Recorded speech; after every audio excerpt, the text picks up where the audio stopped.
Oh yeah. Here's one of my freaking favorites, because this is one of the initial terms that really woke me up to this whole phenomena of the narc abuse and all these terms, which are just like, they literally are like magical mantras that literally shut down the evil demonic possession attempts by the narcs. Like literally, when you can call out their moves, the names of them, like if you were watching some wrestler guy and you're like, oh yeah, flying arm bar, crossface, uh, freaking east to west choke, freaking like look, and you just called out all his moves and you kept doing that, it might mess with his head, freaking, and he might switch it up. He's like, damn, is this guy an expert or what? Or is he a time traveler and did he watch this already and he came back and he's watching it again? I can't tell yet. Anyway, I'll let you see it for yourself here. I'm sure if anyone knows, write it in the comment section.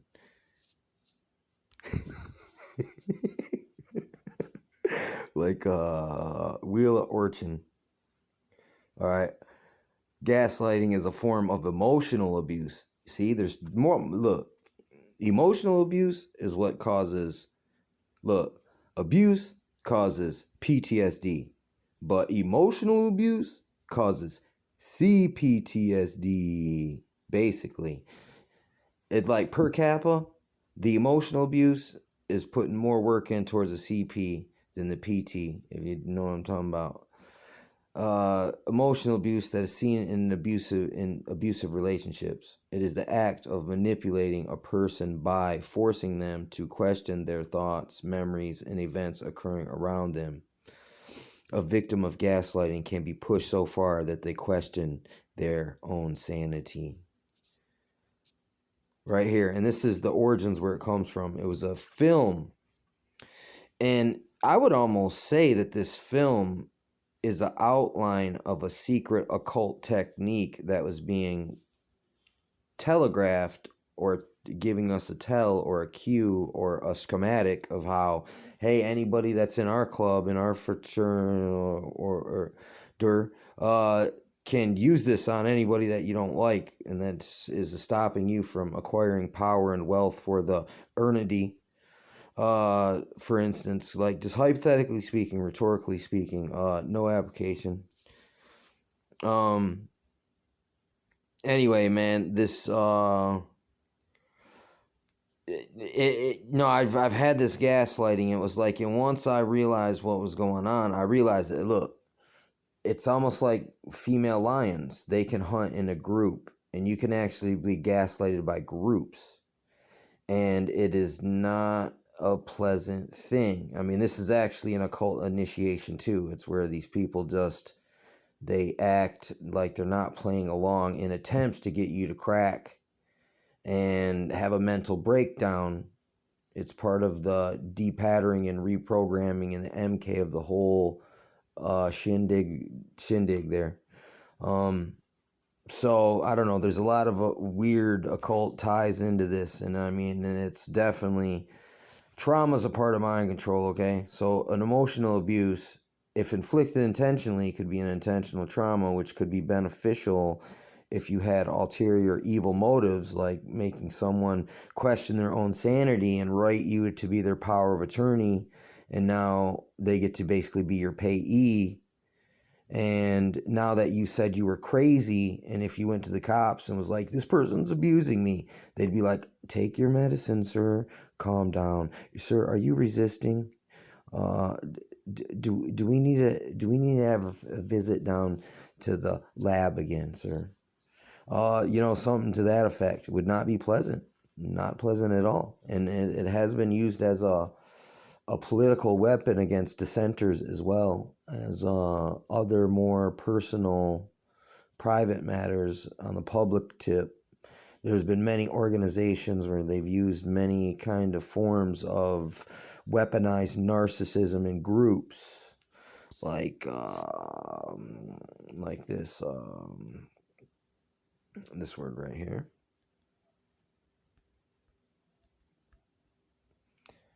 Let's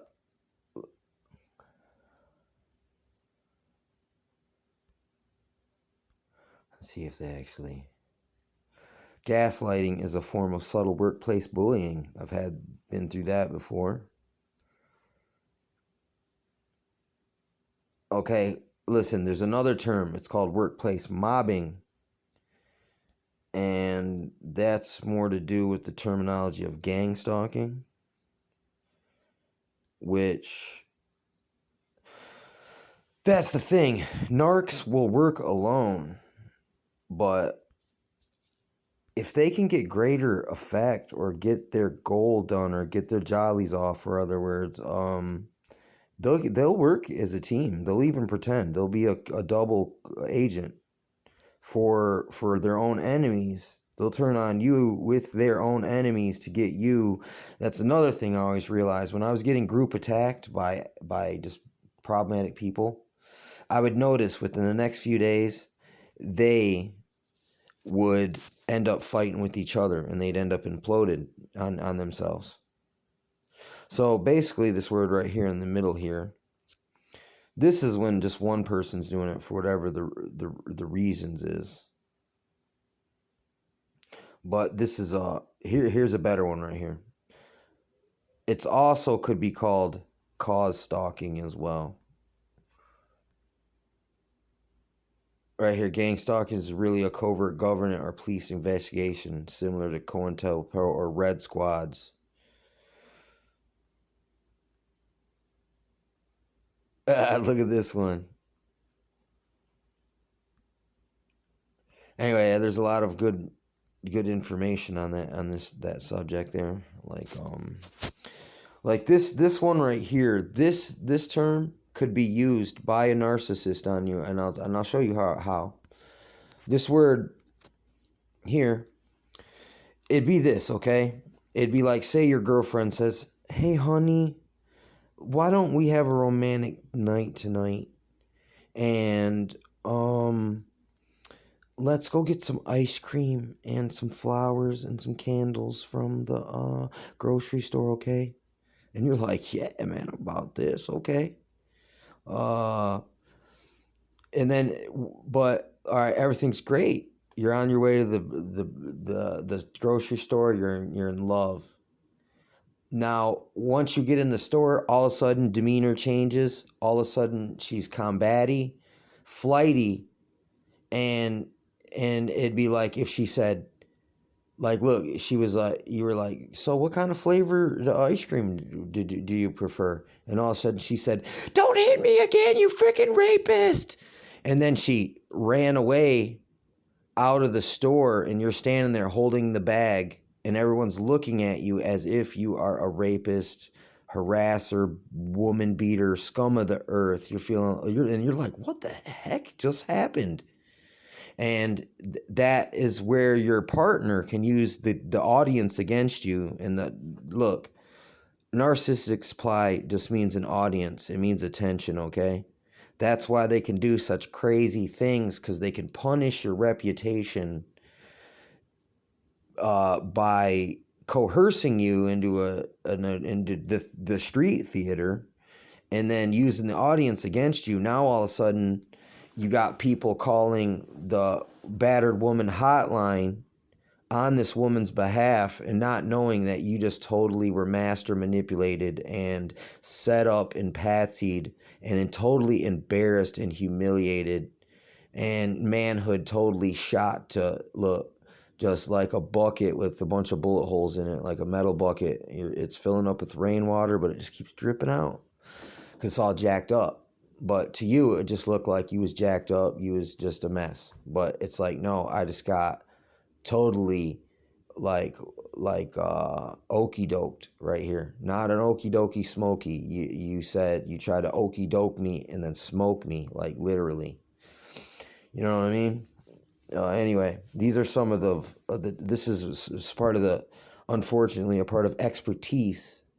Is sometimes it's like I didn't ask for this. Some of this stuff just happened to me, and I had to go back and like just figure it out. And it's not pleasant. It takes me to some very awkward moments and situations, and at the time, didn't make sense at all. Almost to the point where I disassociated and blocked them out. But now, for some reason, they come back at times, and I have to process them now because at the time they were literally so freaking like out of left field, and I was caught so like I was hit so hard, sucker punch so hard, so far off guard and so unaware that literally, like, look, yes, I've really been stretched and compressed.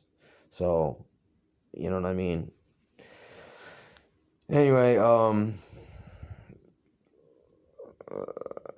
listen right here. When spoken of in gang stalking context, refers to carefully scripted harassment by neighbors and strangers.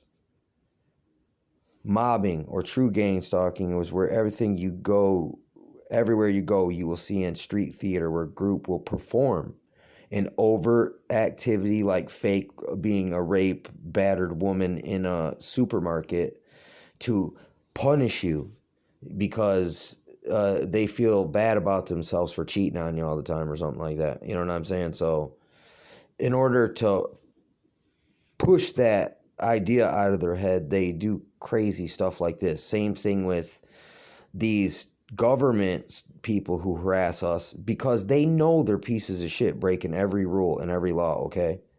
So they're trying to project on us, people like me, that no, I'm not a piece of shizzle. This guy's a piece of shizzle. He's a real errorist. He's a terrorist. Look, he won't cut his ear because he's not on with the program, or something to that effect. You know what I'm saying?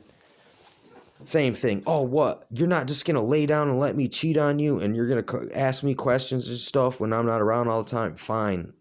Let's go have a romantic night at the grocery store and kabow.